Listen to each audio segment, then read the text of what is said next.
Thank you so much for joining us today. We are so excited that you're here. While we give it like a minute or two for people to still trickle in, go ahead and feel free to utilize the chat and just let us know where you're joining from today. We got people from all over, so we're excited to hear where you're coming from. But my name is Allie Hammond, and I am super excited to kick off this conversation today on the power of virtuous automation and how to retain more donors with less next year, which is ultimately what we're all trying to do. So really excited. Just want to cover a few ground rules before we get started. First and foremost, please feel free to utilize the chat. So, if you have any questions or if there's anything that you're currently doing that you're finding is working for you guys or anything, or just be able to connect with fellow attendees that are joining from the fundraising space, then please feel free to utilize the chat.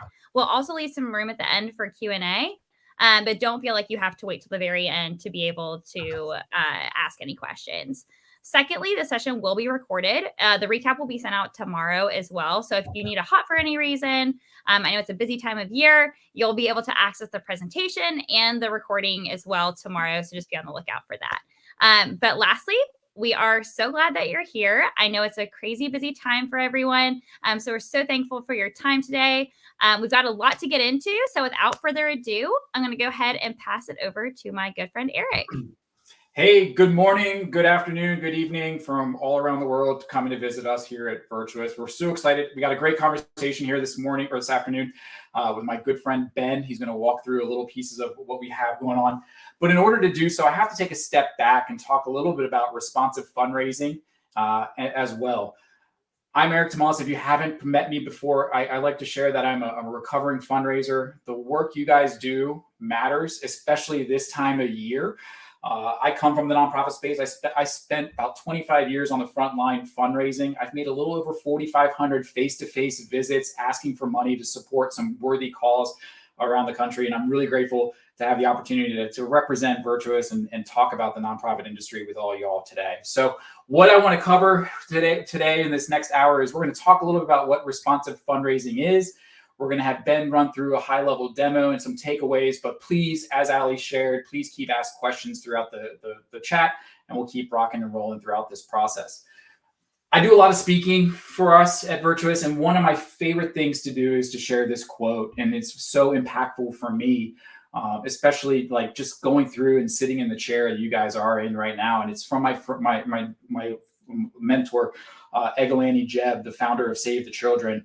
The quote says, "We have to devise the means of making known the facts in such a way as to touch the imagination of the world.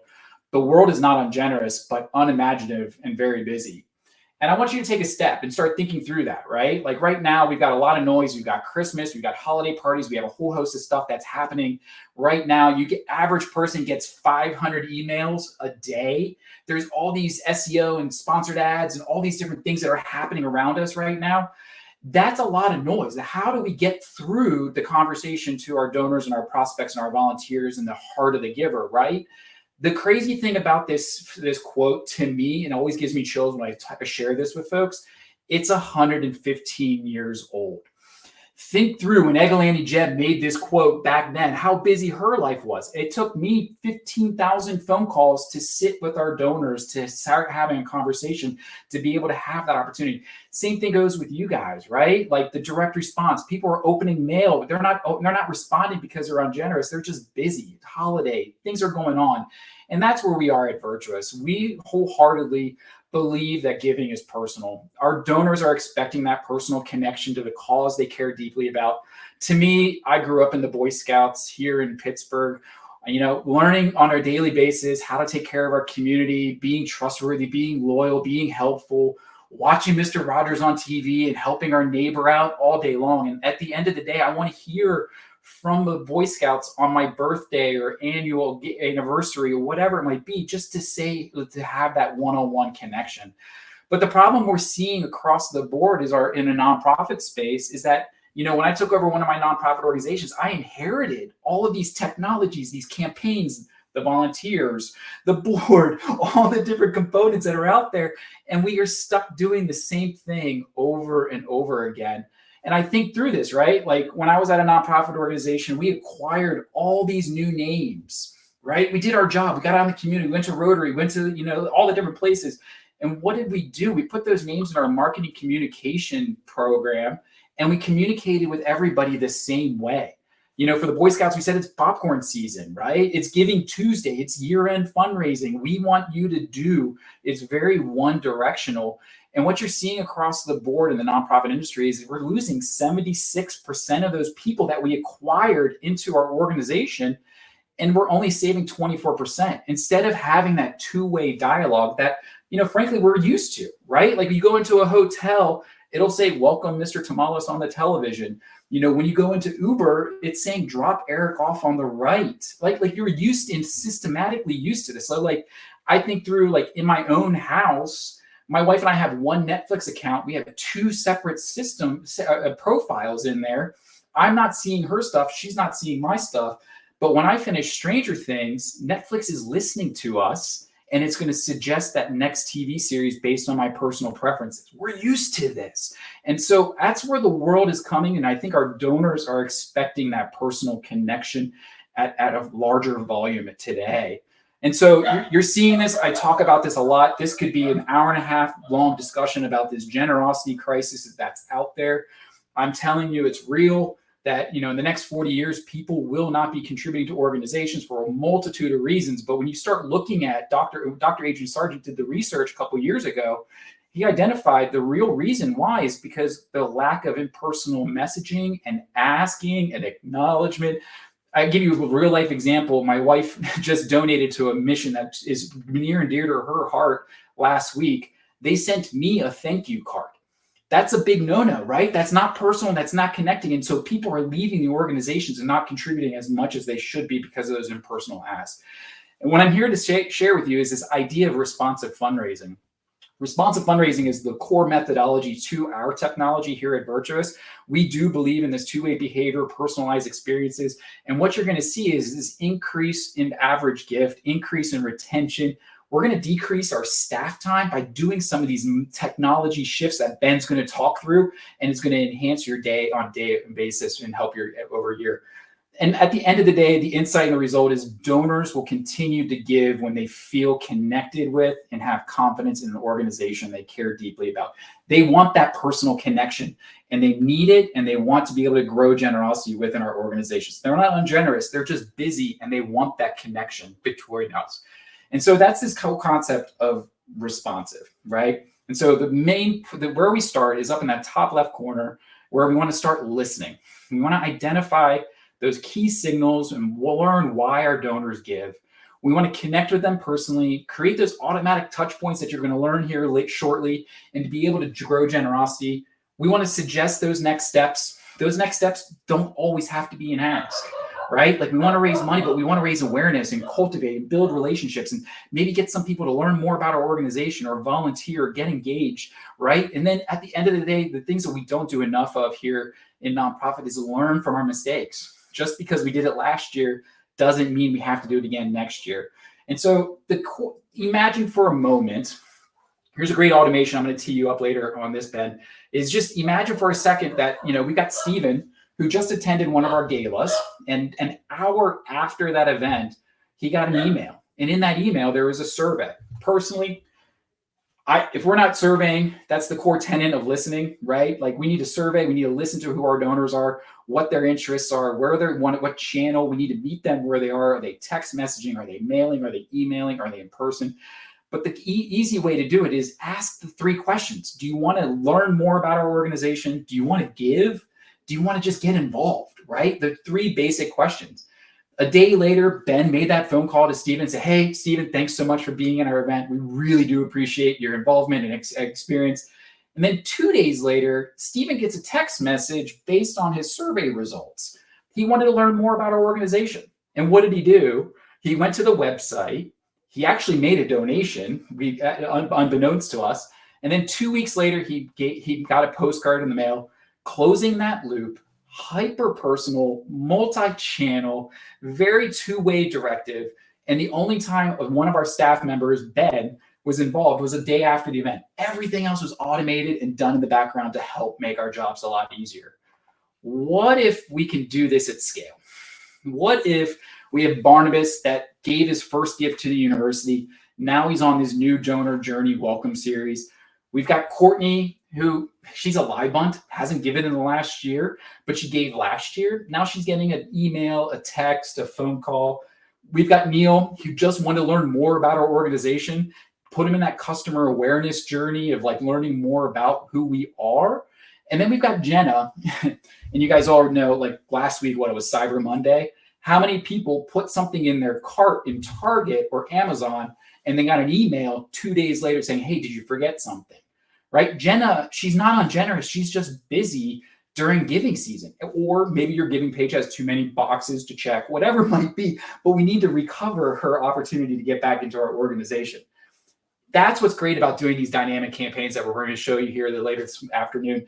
You can do this. Everyone has their own individual journey, their own pathway, and where they want to go. And like I said, it's going to increase retention, increase average gift, and increase your engagement within your organization.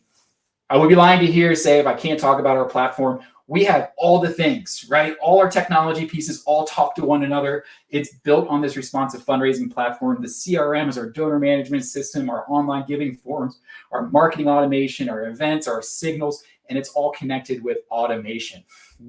We're built for scale, so we're going to be able to grow alongside you. We're one of the few that are HIPAA and PCI compliant. We have Tray.io, Zapier, Open API, all the customizable things that Ben's going to showcase. I'm not going to give him all the way the bells and whistles, but there's a lot of really cool things that we're able to grow alongside you on this journey. And honestly, like it's a question, like, what do you want to do? Do you want to, it's like the Matrix. Do we want to take the red pill or do we want to take this blue pill, right? Do we want to stay doing the same thing, expecting the same results? Or do we want to increase retention and grow generosity by leading down that path, by taking that blue pill? We're going to be partner. We're nonprofit leaders. We come from the fundraising background. We're going to be able to grow alongside you on this pathway. We have a lot of organizations around the world that love Virtuous, that want to support Virtuous, and we do them as well. And like I said, we're an organization built by fundraisers for fundraisers. So I'm real excited to get through a little bit of that. But like I said, this is the core premise of responsive fundraising. And you're going to see this through the whole process. We want to listen. We want to connect. We want to suggest, and we want to learn from everything. So yes, Cassie, I see your question. Yes, we will absolutely give you this PowerPoint. Please connect with me. I know I'm talking really fast because I don't want to waste all our time with Ben. I want Ben to be able to walk through the platform. Glad to talk to anyone. Connect with me on LinkedIn, shoot me a message. But responsive fundraising is one of my favorite things to talk about. And Allie will definitely make sure we get this push out to everybody else. But before I do, I wanted to showcase one nonprofit organization. And I would love to show Mel Trotter Ministries, a small little case study on why they came to Virtuous. You know, they had an inflexible legacy system. They use the system. Everybody knows who this system is. I like to, refer to them as, we're not going to say their name. But Mel Trotter is a great mission-based organization up in Michigan. They have doing some great work out there, especially throughout the pandemic. And their biggest challenges when they were in their system is the fact that they had to wait for a whole host of third-party support. They had to pay more money to get support and training. They had long wait times for everything else. It was a really outdated, poor interface, difficult processes. They weren't able to do these tasks. Frankly, Beth Fisher, who's a friend of mine, she shared to me the hardest part with her is do we hire staff or do we focus on tech to be able to grow generosity?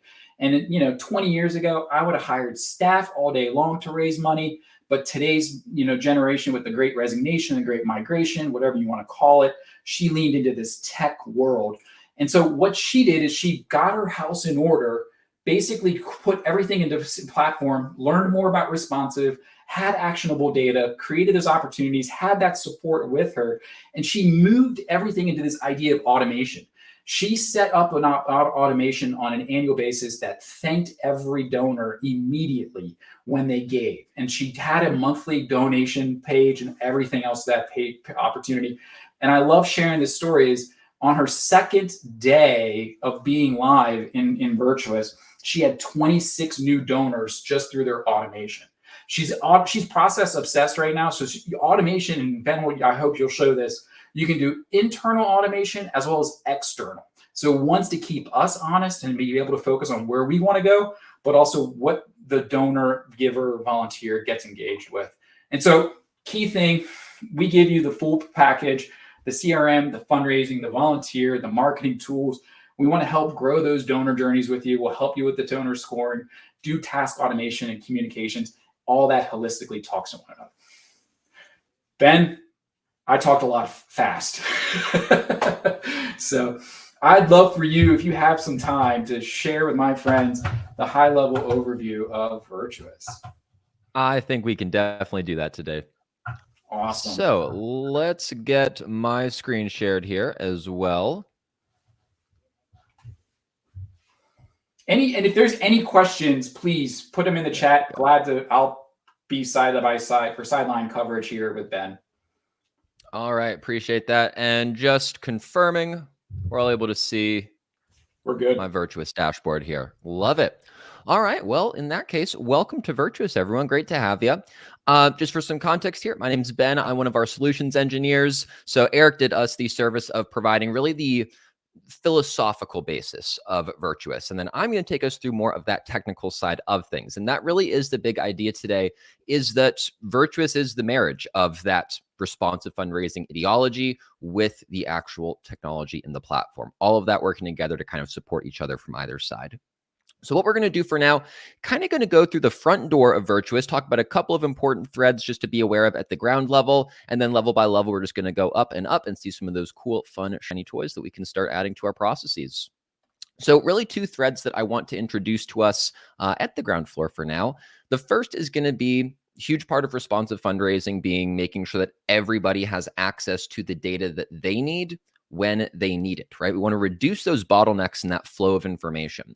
So we're going to see that every user in Virtuous can really tailor their experience, can really optimize what they are getting from the system to support their responsibilities, to support their role. And the first place that we'll see that is in what we're looking at right now, effectively the homepage of Virtuous. This is our dashboard, or more accurately, one of our dashboards. We're seeing all these different reports, these graphs, these tables. We call these widgets, and every different user is going to be able to set these up for themselves. So for example, for myself, I've got things like my year-over-year giving. Hey, looking at my major gift asks in my personal pipeline, how am I performing against my goals? What recent gifts have I collected in the last 30 days, right? But again, this is meant to optimize that user's experience. And that's going to bring us to the second side of this coin, or really the second common thread, the idea that, well, put it this way, the skill ceiling in Virtuous is really high. We can do those really advanced, really complex processes, but that's not going to happen day one. So Virtuous follows a crawl, walk, run approach. We want to get to that high skill ceiling eventually, but we want you on day one to have more of a runway, just some stuff there to get you off the ground, get you in the air, and really start hitting those increased numbers that Eric was referencing. So to that end, we do have a number of best practices built in pretty much every tool. I was referencing those widgets. Everything that I just showed you would be ready to go day one out of the box. If we look through our catalog of all built-in widgets here, you'll see quite a few different types of insights, different types of analyses to make sure that you can pull the information that is relevant to you.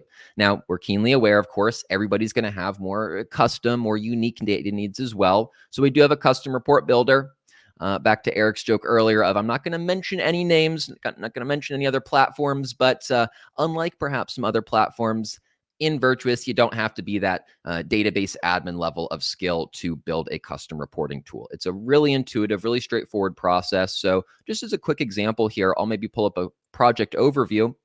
And I just cooked this up a little bit ago. So like I said, really easy there. Anyone who would want to build their own reporting tools could definitely learn to do it themselves. Kind of reduce that line out of your database admin store to have them be building them for everyone. Now, to that extent, we do have some more standard dashboards, more on these in just a second. You can also create your own custom dashboards, just so you know, both those custom widgets and those custom dashboards, those can be shared. So once you build one of them, you want the rest of the team to be able to utilize that as well. You don't have to reinvent the wheel. You can just distribute it accordingly. As for the standard dashboards, what we've been looking at so far is the CRM dash. We do also have a built-in marketing dash, and by built-in, by standard, again, I just mean it's going to be ready day one. We're going to circle back to that once we get into more of those marketing engine features, but I do want to take a quick stop on our way past the responsive dashboard. So as we've been saying, right, Virtuous being the technology that is built upon the responsive fundraising philosophy, this is our first, feet through the door look into supporting that responsive framework. I think of these as like the mission critical metrics, the insights that you want to be referencing very frequently so that you know when important moments happen in your data. And by extension, you know what those next best steps are going to be. So if we take a look through here, we'll see some of them, call them the usual suspects, right? Retention. Of course, we want to know retention, but it's going to take it a step further, right? It's going to say, okay, first to second gift retention, second to third gift, third to fourth. Okay, well, wait, what about average gift? Hey, looking back in July, my average really skyrocketed. Okay, is there something that I can dig into there to try and replicate that higher average going forward?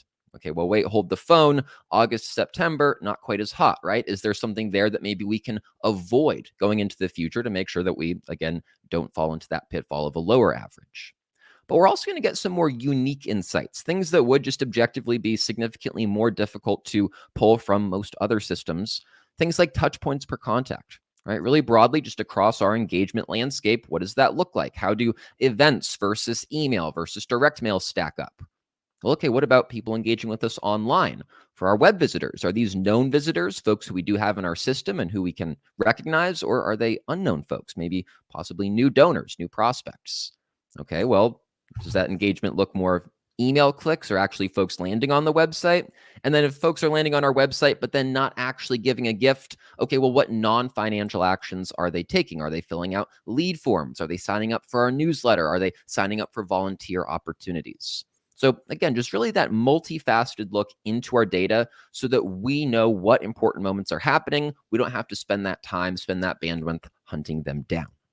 This right here is one of my favorite pieces, multiple reasons. I've been here at Virtuous for a number of years now, and one of my favorite things that we do is we consistently update our product on a regular basis, just not bug fixes. And this is one of those upgrades and updates that we did, I want to say about a year ago. This type of information I was sharing with Ben the other day, the donor lifetime value, when I was at my nonprofit organization, it would take my staff 2 or 3 weeks just to come up with that data template right there. And this is our data, your organization's data that lives here holistically. You can be able to pull it. And to go back to this idea of responsive fundraising, if you scroll down just 2 spots, the core message is listen. Right. And so we're going to connect to your website so we can start tracking where people are clicking, where people are getting engaged, because those things matter as we start to build relationships. We're not just doing this mass marketing communication. We can be personal and intentful. And I have an idea of what's going on. Absolutely. Yeah. And also just wanted to circle back, saw that question in chat from Brittany. Are we going to be allowed and able to store donor information within these insights, right? And absolutely there, Brittany, all of this is going to connect back to the people, to the donations that we are tracking in the system. So yeah, we'll definitely get into that in just a moment here. Did want to jump back to this main homepage. So again, just back to our CRM dashboard, a couple of other big landmarks that we wanted to show you here. Scrolling just below the widgets that we last left off on, these next 3 panels that we'll take a look at, I know I kept saying, this is all user customizable, but these next 3 items are actually going to be locked for everyone. They're on for everyone all the time. And the bottom line is that they're just that important. Everybody needs to be seeing these directly on that homepage. So starting here on the left, we'll look at our tasks. So Eric, I think you mentioned this a little bit earlier as well. We do have a full task manager built into Virtuous. So if we go to that task management page, we'll be able to see things like our tasks, so see the ones that are maybe late versus completed. If you're a leader on your team, you'd even be able to see the tasks assigned to that broader team. But then for your own project management, your own task list, you'll also get more of this like card style board. So we can actually drag and drop these between the stages that we've created, help us with those more long-term projects, or maybe just even our day-to-day to-do list. All that is to say that another big common theme in Virtuous is we don't want you having to ping pong back and forth between multiple pages, multiple tools, just to complete one process, right? Complete one type of project. So to that end, we're going to give you access to a lot of these tools in various capacities from multiple pages in the system. This task panel is really just our window into that larger project management tool. So we'll be able to create tasks from here, whether those are to ourselves or someone else. Just so you're aware, tasks can also be created in bulk through things like queries. Once we look at automation, we'll see how automation can create these for us.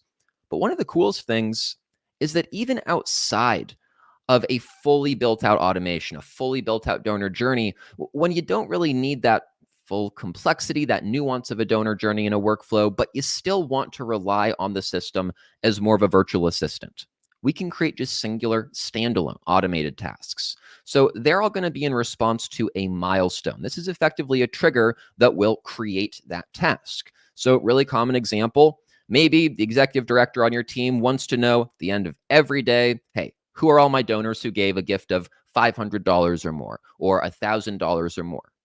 Well, okay, ostensibly a simple enough question, but someone has to go and pull that list, pull that report, put it in that ED's inbox. And that's just one possible example, right? It's taking up bandwidth. It is an additional bottleneck in the flow of your information.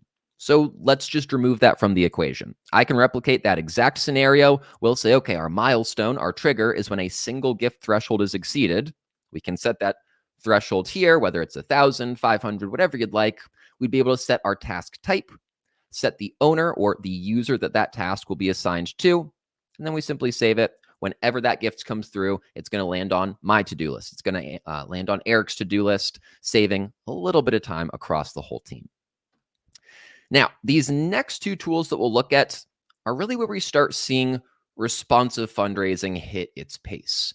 Eric mentioned an idea about building relationships at scale. I keep talking about processes that are eating up our bandwidth or taking up bandwidth in a way that really isn't conducive to what we want to be focusing on, the human element of fundraising, building these relationships, cultivating these relationships. So in order to allow us to build relationships at scale, we have to rely on a technology solution that is going to take out that, well, investigatory process, take out that point of our flow of information that is you digging into your data, hunting through your system, trying to find what's important. So these next tools are going to allow us to build those relationships at scale by feeding us that information. We're first going to look at our activity feed. And my friends, this is pretty literally a social media feed, but for your database. You get to choose in the system who you follow. And again, that's a user by user basis. So I could follow some folks, Eric could follow other folks, Ali could follow other folks, and we'd all be getting different information fed to us here.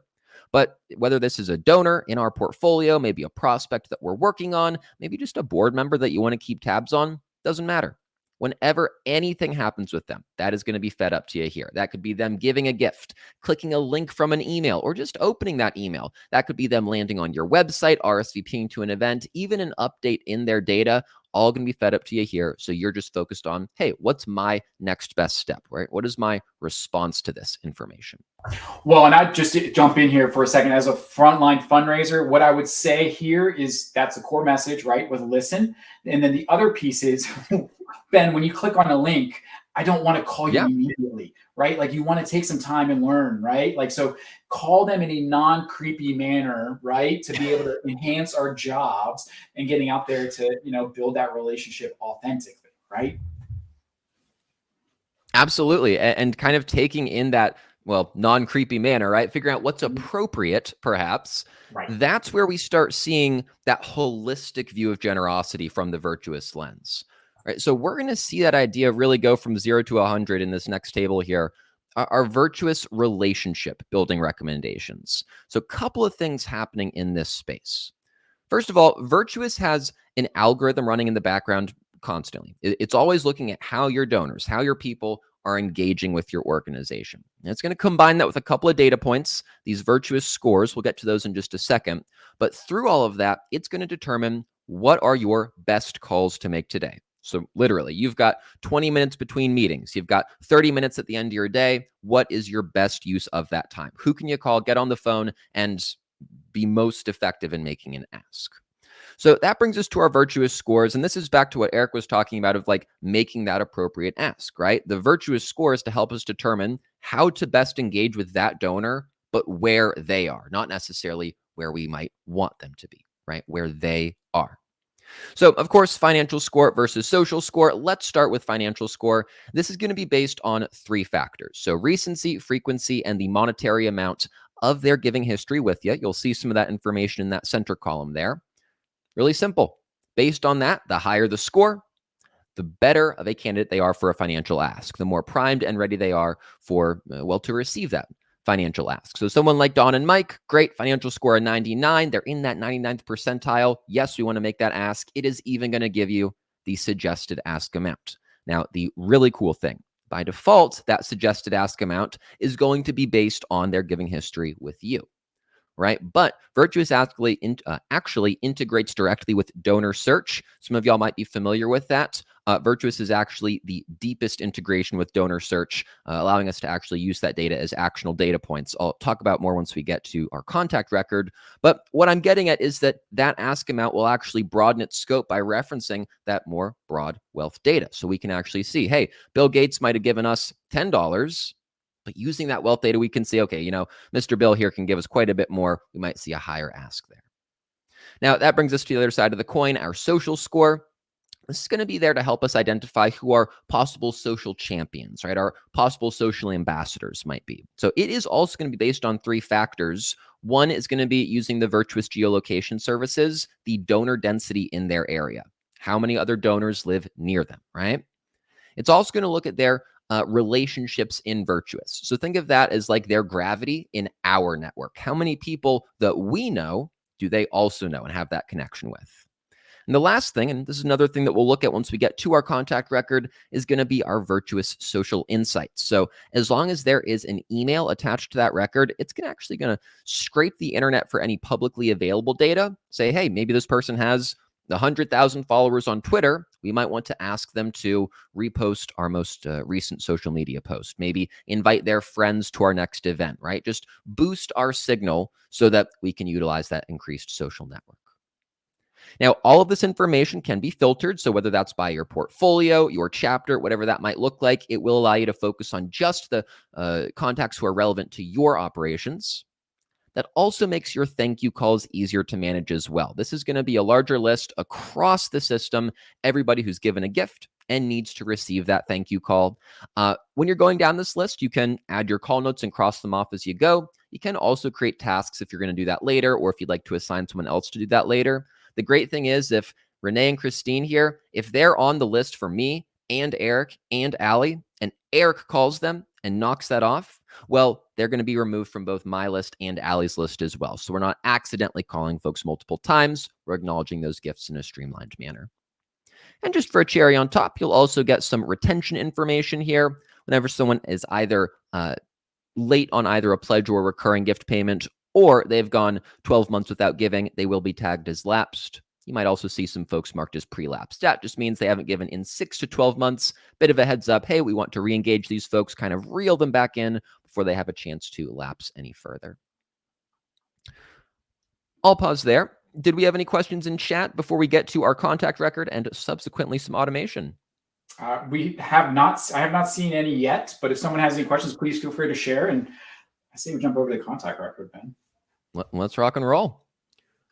So back to Brittany's question from earlier, at least. Brittany, this is where we're going to start seeing those details for different donors, right? All be kind of collected in the same place. So in this case, I have a household record here. This is for Ken and Michaela Ackerman. We're also going to see contact records for things like organizations and foundations. But beyond those 3 standard contact record types, you'll also be able to make your own custom contact types. So those might be hospitals, shelters, schools, right? Whatever might be relevant to your mission there. Now, the nice thing about Virtuous is that we use a natural state of householding. And what that means is our contact record, in this case, our household, functions as like the umbrella or the bucket, but it is also going to contain the individuals. And the nice thing is that having a unique ID number for both the contact as well as those individuals allows us to track and engage at either that larger contact level or more specifically. So if we start thinking about custom data points, right? You can attach custom data points to a myriad of different objects in Virtuous. We'll be able to see here on the household record, great, I'm tracking language spoken. I'm tracking prospect status. Well, okay, but what about specifically Miss Michaela here? Well, she's got a dietary restriction. She's allergic to peanuts. So I get to see that differentiation, but also the consolidated look at that information. Now, I also want to show something else here. Virtuous uses an additional custom object called custom collections. And this is essentially going to be a bundle of custom data points. Now, Eric was talking about collecting survey responses, right? And a lot of the time, things like surveys, well, that is an important part of listening, but usually we're kind of broadening that scope. We're listening to a couple of different things, oftentimes a couple of different types of data even. So a custom collection can serve as that bundle of different types of data, different questions. Oh, well, of course, Ken and Michaela don't have their survey responses. Let's maybe show you education as a quick alternative, but we're seeing those different data points, right? Things like text versus dates versus tables, allowing those to be combined, functioning as a single object, but also keeping track of those multiple fields. The next thing we're going to look at here will be our tags. Now, tags are going to be a really, maybe even a cornerstone of Virtuous, because these are going to be powering a ton of the other tools that we'll see in just a second. Now, on that ground level, tags are going to be the main way that we think about differentiation, segmentation in the system. So we could use this to differentiate, hey, different types of donors, right? Maybe someone is a prospect versus someone's tagged as a donor versus a mid-level donor versus a major donor, right? Well, let's extrapolate that. Maybe someone's marked as a volunteer. That's excellent. I can pull those volunteers from maybe my upcoming volunteer opportunity, but maybe it's more specific. Maybe I'm also going to create tags for the types of volunteer skills that they bring to the table. Michaela here majored in computer science. Well, maybe I'm going to add web development to her skills. If I have some web development volunteer needs, I might reach out to Michaela, see if she'd be willing to engage with me there.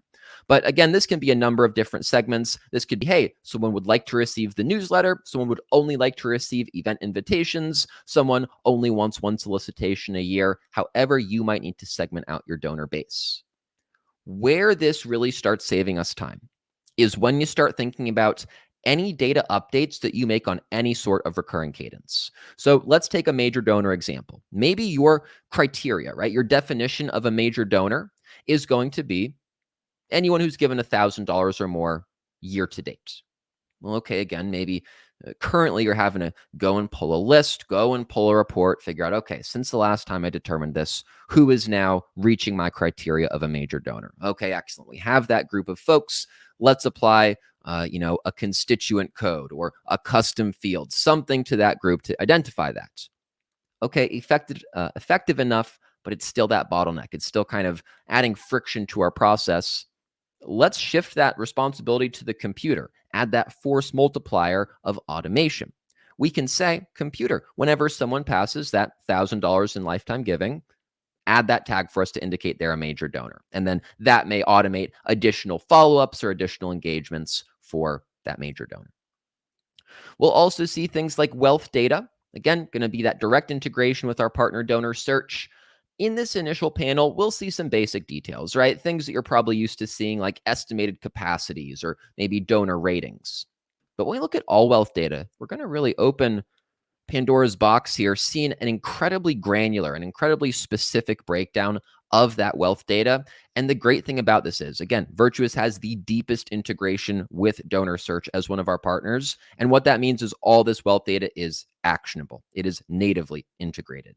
So I could query on these details. I could create my portfolios from these details. I could report on these details. Maybe I have a project here for a university. Well, half that project is going to be raising money for higher education. Half of it's going to be raising money for a new arts building. I could see Ken and Michaela. Do they prefer to give to higher ed? Do they prefer to give to arts? How could I tailor my ask to them to make sure it's as close to their heart as possible and ultimately make sure it's as effective as possible? Last couple of things we want to look at on our record. We do have a full marketing engine. I do want to show us that in a little bit, but back to that idea of allowing you to perform a myriad of different tasks from a single page. Just from this contact record, you will be able to utilize some of those marketing tools on more of a basis of one-on-one engagement. So I could send Ken or Michaela a text directly from here. I could send them an email. The great thing about Virtuous email is that it is going to, one, of course, talk to your records. So really, really easy to hyper-personalize those communications. But also it's going to sync that whole conversation. So when I click compose email, that will kick me over to my email client with a BCC sync already attached. It's going to track both the initial email and the rest of the conversation back to Virtuous. Maybe you prefer to work from your email client to begin with. All right, you're typing up that email. You think, hey, I actually do want this tracked back in my database. Hey, no problem. You just manually add that BCC. It'll do the same thing. Track the initial email and the rest of the convo there. Last couple. Oh, Eric, do you have something?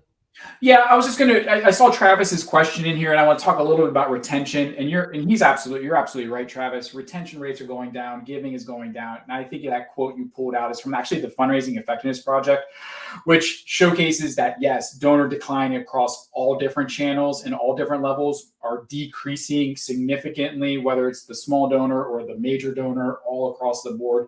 And I shared a couple resources in here, how we are and that's going to be a great segue into where you're leading to, Ben, is we've seen success with our responsive nonprofits that are doing the automation, connecting, talking with our donors. And once they get in, last week or 2 weeks ago was Giving Tuesday. I'd be questioning, what did you do? What was your second gift strategy? How are you being able to nurture and cultivate those relationships? And you can do this through touch points within Virtuous. And there's some best practices library that hoping you showed, Ben, in our automation. But yeah, there's a lot of resources there, and there'll be plenty more here. You're not a secret plane. I appreciate that, Travis. It was a good question, really good question. So yeah. Yeah, Travis, we always appreciate the alley-oop, my friend. No sweat. Yeah, and to Eric's point, the last couple of things on the contact record just to knock out here. Eric was talking earlier about tracking based on responsive listening on our website. So we will be able to dig into some web history here too. Just so we're all on the same page, I promise we're not the NSA. This is using a small piece of code on the website that will basically track folks based on an IP cookie. We'll then be able to see, okay, when and where did they visit our website? How many pages did they view? How much time did they spend there? If they took an action, right? What forms did they fill out? And you can even see a greater breakdown in the session overview, like specifically which pages were they looking at? Were they looking at specific volunteer opportunities or investigating particular programs that we're running? Like I said earlier, all just to make sure that we can tailor that ask, tailor that connection with them. That brings us back to social insights here. This is one of the factors we said would feed into the social score. So here we're seeing, based on Ken's email, scraping the internet for any publicly available data. I will repeat, we are not the NSA. It is an advanced Google search. It is looking for any information that we would be able to find, just making it a whole lot easier for us. So for Ken, we're seeing things like personal details, websites, organizations he's associated with. We'll get those social profiles, and cool thing, it'll even pull some photos for us. Not only is it going to add those photos to the record so we get that kind of profile picture on him, but also we can investigate this. My example is, hey, I'm bad with faces. We're going to have a meeting at a coffee shop. I get there early. I'm thinking, I don't fully remember what Ken looks like. I don't want to be awkwardly waving at every guy who walks through those doors. Okay, great. Have that reminder. What does Ken look like? A tale as old as time. Am I wrong? Yeah. So this hopefully alleviates that problem. Now, on the flip side of that, let's say we're going to that coffee shop meeting. We're thinking, you know what? This is across town from me. I want to see who else is in the area so I could actually make the most of my time there. Perfect. Let's use some of those geolocation features. Who lives near Ken and Michaela, right? Who else could I set up a meeting with? Maybe we want to broaden that scope. We can always expand and load more contacts there too. This to me is game changing. As a former frontline fundraiser, to be able to know who my donors are and what vicinity, or as when I was an executive, I want to do these new salon style events in our community. Who could be the host? Who could be able to invite? Like all these things matter to be able to help us. Absolutely. And to that point, pulling the data out and putting it into a Google and having data out there, it's all secure in the system. As the former health. Yeah, and if we look at that on a broader scale, right? So this is all contacts, almost 7,000 in my whole database. My friends, you can do the whole map view on them. We can do this based on different locations. You search for an address, it'll find those. We can apply a whole set of filters to zero in on like certain types of donors if we want to get that specific. So yeah, absolutely. Well, in that case, everybody, what do you say we get to the crown jewel of Virtuous here? And by that, of course, I mean automation. Allie, I think you were mentioning this earlier, but this is really where Virtuous shines. My friends, I am not going to cut corners here. Virtuous is best in class when it comes to automation. I often say that, automation, other platforms often comes with air quotes around it. That is not the case here. So we're going to start with a couple of ground level items, really talk about the building blocks of automation, and then we'll go into one and actually show you kind of how it works at that brass tacks level. So Eric, you had mentioned our best practice templates.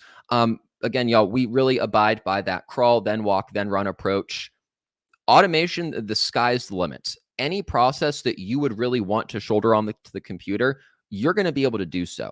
But again, that's really getting back to that high skill ceiling. We want you to have that runway day one. We want you to be able to implement some automation day one. So to that end, we do have these templates built in. These are going to have everything that you need: the tags, the queries, the emails, the writing prompts, all of it included, so that really all you have to do to get them up and running is add your content, make them yours, and personalize them. So we're going to go through a couple of, first, like I said, building blocks. Now look at some fan favorites among these automation templates. As for our building blocks, every action within an automation is going to fall into one of two categories: internal actions and external actions. Internal actions is going to be really any update internally to the database. So that could be adding or removing tags from your records. That could be automatically creating tasks for your users. That could be automatically updating a field. Then the flip side of that, external tasks, is going to be any communication with your donors. So that could be automatically sending emails. That could be automatically sending letters. That could even be automatically sending texts. I actually did we talk about letters on demand earlier? If we didn't, basically, it can automatically send letters or postcards on your team's behalf, have those printed, stamped, mailed, without you ever having to touch an envelope whatsoever. All that together. Oh, yeah, please, Eric. I was going to tell the fun story about yesterday, Ben, if you're okay with it. Yeah. Go for it. Yeah. My favorite piece, there's a couple pieces here in this automation, the best practice template. One is the new donor welcome series that, if you're not doing one, we should absolutely talk about that and move down that direction. The other one is this birthday celebration. I love it because we're listening, we're intentful, we're being able to connect with our donors and our volunteers. So imagine for a moment that, 3 days before someone's birthday, the system can automatically send a postcard that we've generated, that we've worked on, that we created, and everything else. It's in their house on their birthday. That morning of, we send out an email or a text, and all these get logged back into the CRM onto that contact record. And those are all those external automations that Ben's talking about. Then we have an internal automation of being able to say, hey, remind me or gift officer or CEO to call and say happy birthday. And this is no shameless plug, but yesterday was my birthday, and Ben and I are talking about this, and we're in this conversation, and no joke, my eye doctor from 7 years ago sends me a text. For-profit companies are still doing it, right? Our doctor, our dentist, our eye doctors, they're doing these automated texts. So why can't we as nonprofit leaders, because our donors are giving up their disposable income and their time and their value and their treasure to be able to support us. So they want to hear from us. And I think what we said at that point was, we don't want to be playing catch up with the eye doctor, right? No. We want to be playing at the same level at the least. So yeah, right. we want to be catching up there. Yeah, perfect example. And also great example of, even at that ground level, something as ostensibly simple as a birthday celebration is something that we just get so much more impact for when we incorporate some strategic automation. Let's take a look at life-to-date giving milestones. Now, folks, when I tell you fan favorite automation, this is period at the end of the sentence, full stop, the fan favorite automation. Everybody loves life-to-date giving milestones, and for good reason. They're kind of awesome, not just for what they're doing, but because they also really do a good job of illustrating the three main pillars of what automation is bringing to the table for us. So first of all, what are they doing, right? Life-to-date giving milestones, that is going to add an extra special thank you for your donors when they cross a certain life-to-date giving threshold, right? So maybe they cross their first $500 in giving, their first $1,000 in giving.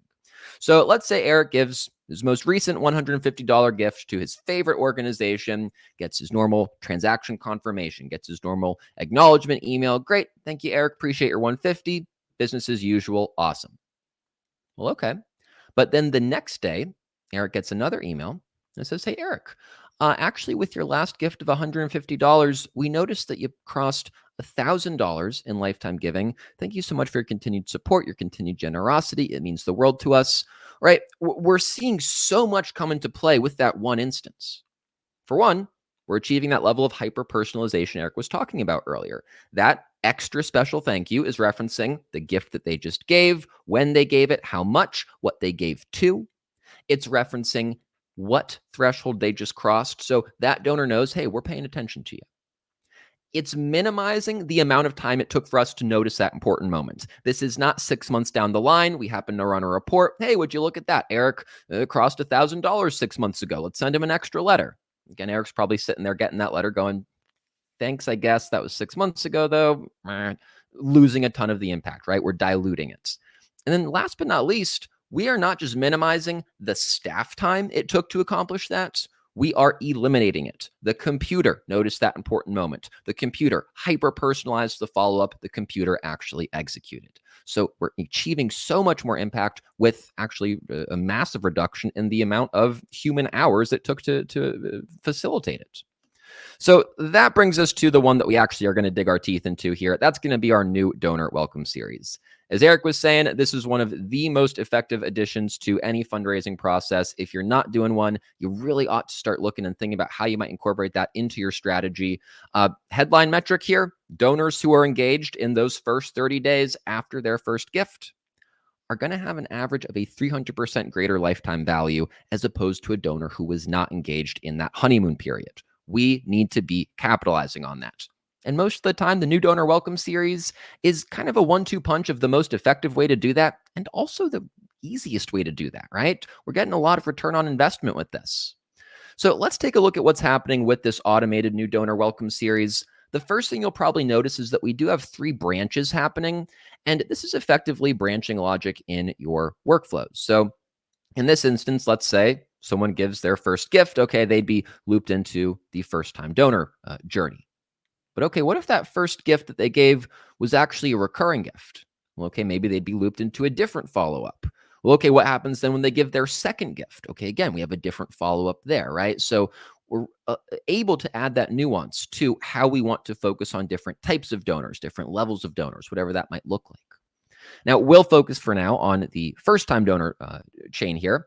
It's going to start with some of those internal actions, right? So it begins by adding a tag indicating, hey, this is a first-time donor. If I needed to report or query on my first-time donors, I can now do so without actually having to go through and manually figuring out who they are. It's going to add another tag to indicate, hey, this person is currently right now in our new donor welcome series. So maybe when I'm managing other emails, I'm going to say, hey, you know what? I don't want to overwhelm the inbox of my new donors. Let's actually exclude from my recipients anyone tagged as being in the new donor welcome series. It's going to update their wealth data for us, and now it's going to start that multi-channel outreach. It kicks off by sending that email. It's going to pace out the cadence just by having a couple of delays in there. But then it will go on to sending a text, sending them a postcard in the mail, tasking someone on our team to give them a thank you call, and then finishing off with one final email before it goes in and removes the tag to indicate that they have now completed that new donor welcome series. So if we look at this whole chain, right, all these steps, all these internal updates, this multi-channel outreach, the only thing that took us any human time whatsoever was that thank you call. The computer handled everything else. So if we extrapolate, just zoom out, right? Think about where can we apply automation in our lives? Like I said earlier, the sky's the limit. It comes down to where you see a good possibility. And then going back to those metrics that Eric brought up earlier, we see an average of a 20% decrease in staff time required for actions like this when an organization hits that running pace. If you think about that in terms of a week, that's a day back in your pocket, right? So really a snowball in terms of the impact that it's bringing to the table. And Ben, I see a question here from Beverly talking about, do you have to update donor wealth data this way, or which could you automatically do it? I'd love to answer that question because I think through just in a responsive way. I'm going to be a Pittsburgher for a second. I always tell people all the time, like Mark Cuban is from Pittsburgh. And our major donors, our ultra high net worth donors that are out there, they're testing our organizations. They're giving small amounts of gifts to organizations to see how they respond and connect and acknowledge. So imagine for a moment that Mark makes a $25 donation to our organization. Instead of him being thanked, of course, we're going to get the first-time donor, all the new donor welcome series. Ben's going to add on there append donor wealth data. So now, based on those, whatever status or process that you want to be able to have, instead of Mark being thanked and appreciated by the annual gift officer, he's being pushed up to the CEO or the executive director because, surprise, Mark Cuban is a board prospect, a major donor prospect, right? He's not going to be at that bottom level. So automation is our friend here, where now we can be responsive and leaning forward on that opportunity. Thanks, Beverly, for teeing me up for another great question with our friend Travis. So. Yeah, and Beverly, as Eric was saying, you know, that's definitely a huge part of that cultivation there. So definitely, again, just having the computer able to look out for our backs on that front, and yeah, give us the extra data that we need. Now, my friends, I know we're approaching the end of our time here. Maybe just another look to the floor. Do we have additional questions? We have Anything one else we'd more like to question. You can discuss? cover this, Ben. It was, when is Virtuous going to work with Gmail? That's the only part that worked. Yeah. Perfect. Yes. So, my friends, this is back to our contact record. There we go. Our contact record on that compose email sync for Gmail is an exception there. The integration is going to rely on Zapier. So it does require a Zap integration that's loaded up. That will create the same type of bridge, though. Additionally, as we said, you can always do the manual BCC. That said, it is something that the team is aware of. It is something that's on that list of updates to be made.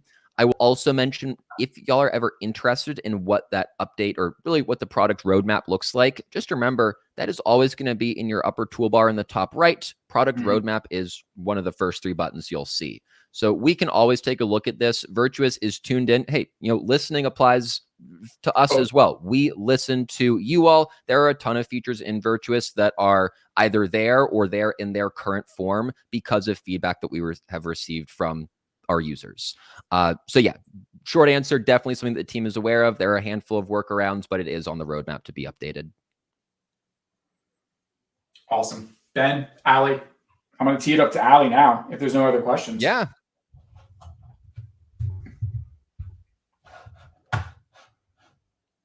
There she is. How do we do, Allie? That's great. Sorry, it took me a second to get back up here. But no, that was awesome. Thank y'all so much for hopping on and taking the time to present and just dive into your areas of expertise. So really, really appreciate that. We have 2 minutes. So if there's any last minute questions that come through, no question is too big or too small. But yeah, we'll hang out for just a second and see if anything comes through. But other than that, thank you all so much for taking the time to hang out with us today.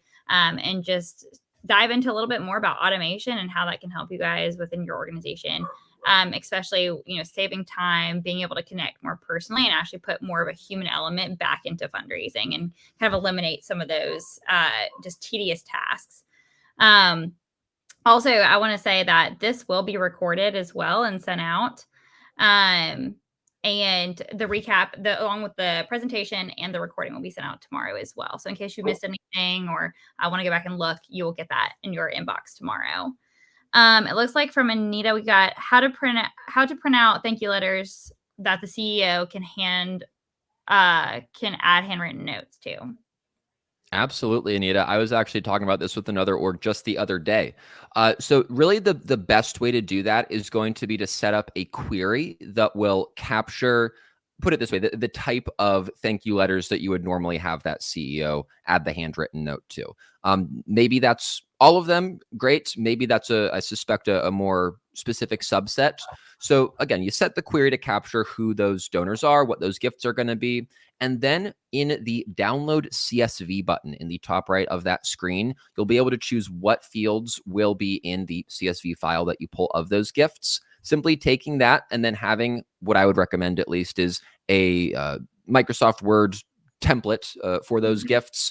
Once you have the template, you'll be able to just pull that CSV in as a mail merge and essentially not set it and forget it per se, but utilize those same templates over and over again to speed the process up.